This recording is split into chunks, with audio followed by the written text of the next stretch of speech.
In this video, we're going to talk about how the schwa family of sounds gets produced by native speakers. Then in the next video, we'll talk about how to go about teaching this to our students. Depending on the variety of English you speak, there are either 3 members of the schwa family or 4 members.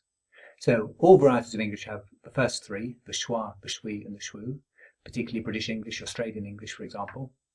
If you speak a rhotic variety of English, that's one where a written R letter at the end of a syllable has an effect on the sound of the syllable. If you speak a rhotic variety of English, then there's a 4th member of the schwa family, which is the schwa. And a schwa is like a schwa, but it has an R colouring to it.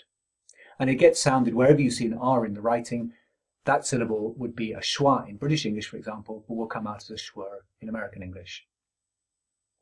Now, phoneticians actually make even finer distinctions than this. Within the family of weak sounds, they, for example, will distinguish between a weak I sound and the so-called happy vowel, the sound which appears at the end of the word happy.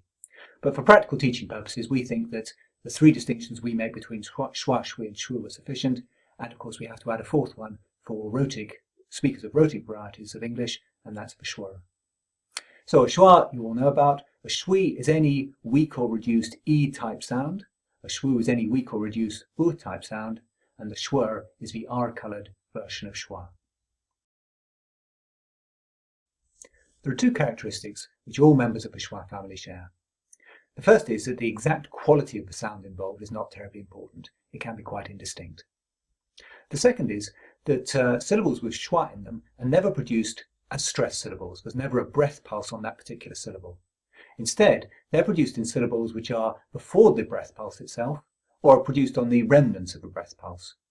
So in the examples we've got here, in the word about, the first syllable of about, the schwa there, is produced on the build-up to the breath pulse. And then in the other 2 words, the syllables containing the schwa sounds are produced in the aftermath, on the remnants of the breath pulse. So, what's the function of these reduced sounds? Well, they create extra syllables. When you have a schwa sound between 2 consonants, or at the end of a consonant, or after a consonant rather, it creates another syllable. But it does this at minimum cost to the speaker. The speaker need make very little effort in terms of his speech-breathing apparatus in order to create another syllable if that syllable contains one of the schwa family of sounds. The best analysis of the schwa family of sounds that we've come across was made by the phonetician J.C. Catford, who we've already introduced. He distinguished the schwa-type sounds which you get before consonants. So, for example, in the words you've got in the first box there, contain, taken, about.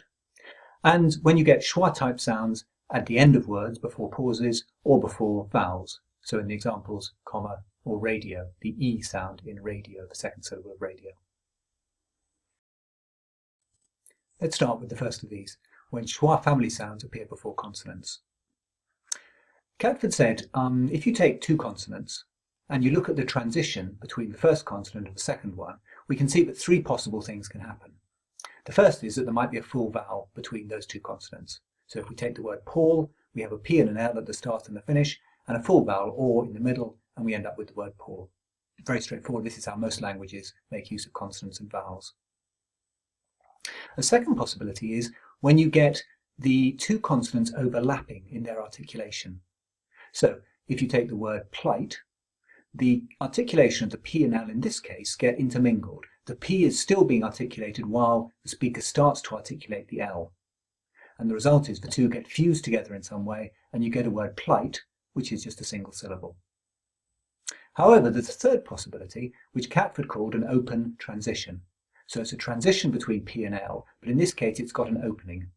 He called the one I just described, plight, a close transition, because there's basically no gap between the P and the L, their articulations overlap.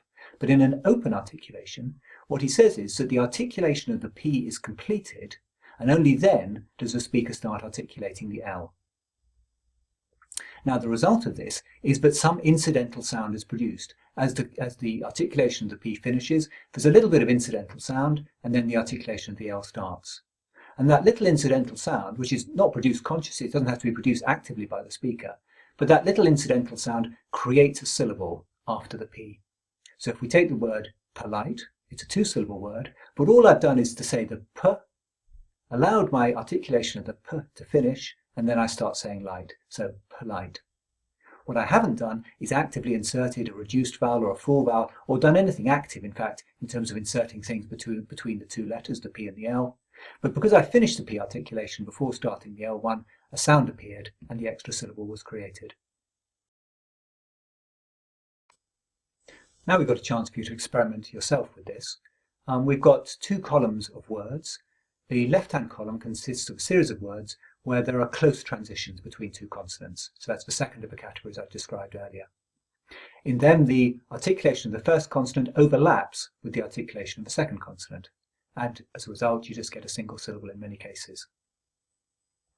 On the right-hand side, you get the same consonants, but this time with open transitions between them. So you have to finish the articulation of the first consonant before starting the second one, and the incidental sound that you hear between the two will create another syllable within each of these words. So now would be a good moment to pause the recording, try this out for yourself and see what the results are. There's a second way that Catford discovered that schwa family type sounds get produced by speakers. This is when either the schwa family sound is at the end of a word, or alternatively it's when it's before a vowel. So in our example, it's the second syllable of radio has a schwi in it. To produce these type of schwa family sounds, what the speaker does is to do the minimum necessary to create a syllable, but no more than that. So again, it's always produced either on the build-up to a stressed pulse or on the remnants of a stressed pulse, but the speaker does the minimum necessary with this minimal amount of energy just to make sure that another syllable is audible. Here are some words which you can use to practice this. The first column has words of a single syllable, where of course you'll be saying them with a breath pulse, with a movement of the abdominal muscles, a push there to create a stressed syllable. Now don't do any more than that when you say the words in the second column, and on the remnants of that push, of that abdominal gesture, make the second syllable so that it's hearable. The listener has to be able to identify it as being a second syllable, but no extra effort is being made on the words in the second column as compared to the words in the first column. One effect of this which you'll notice is that there's a slight shortening of the length of the vowel in the words in the second column, the length of the stressed vowel, I should say, in the words in the second column. This is because you only have a certain amount of energy to expend on each of these words, and if part of that energy is being used for the very final syllable, even if it's a minimal part, then there's a little bit less available for the first syllable. So you'll notice that the timing of the first syllable will change as between the words in the first column and the words in the second column. Your job is to see how this works at the level of the abdominal muscles, what it sounds like to be doing it with conscious pushes of your abdominal musculature, and trying to produce the minimum sound necessary to produce the extra syllable at the end of the words in the second column. As before, the slides I've been using are available on the wiki site for download, and on the right-hand side of each slide you'll see some notes referring to the diagrams on the left-hand side.